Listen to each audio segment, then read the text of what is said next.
تنح وحطيت العزة تكرم شوي صار متفال وحطيت الزبي وانا منه ماني نايش مده ودفعته بي قال افويه افويه قام يصيح افويه افويه افويه. اي حاصل ما علينا. شلون كان يقول شلون؟ يسوي افويه افويه افويه زين مهم وسط الزلم. يسوي عمره 50 سنه. لا شلون كان يقول افويت شلون يرها؟ اقول لك يقول افويه بعد. لا شلون؟ لا عين ما اعلم بعد نسولف لا تزوجنا. الحاصل راح هو قال انا رايح اسوي شاهي واسوي غدا من ما تتي. الحاصل راح لقيته مسوي شاي ومسوي غدا عنده داني قهباني بيها كولر وبيها تلفزيون وبيها يخشال ودار طابوق بالباب صاير الدار. اي تغدينا وشربنا شاي وشويه مطلنا على التخت وهو مديد على الزبل لقى واقف. قال يلا تعالني اردود. شدت بيزرون اردود. اما سيد لقيت عليه زب هيك. حياة امير المؤمنين هيك لا عزة. كانوا طاق زار زبه وعزه. هو بعد انا شاري ذره شو وزبه. يعني شلون تشيك اللي يشتي يصطب الزبوبه.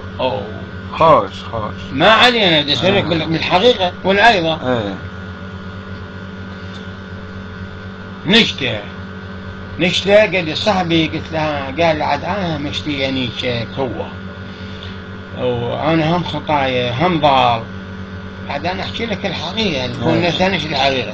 زين احسن. قلت انا الصدق هم اردمطي مثل ما هو انا منطي.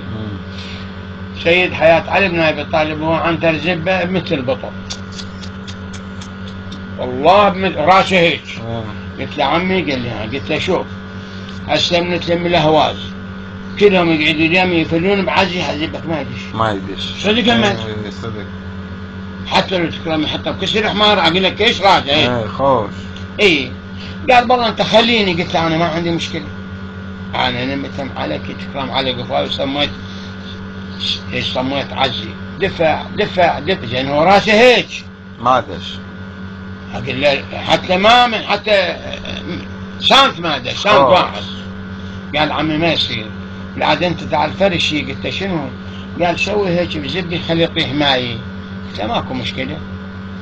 زين عن ترى هطوراته وهيك راسه انا مسجد بعد ما كذب عليك هذا الله فوق راسي. صدق بيدي قلت له هيك 5 جوابات وهو وكان اخذ زبده صغير اقدر اخلي داخل. شلون انت ذاك نطيت ذاك تقول زبه كبير ما دش بحزي. انا اخذ زبده صغير. لا قلت لك ناجي.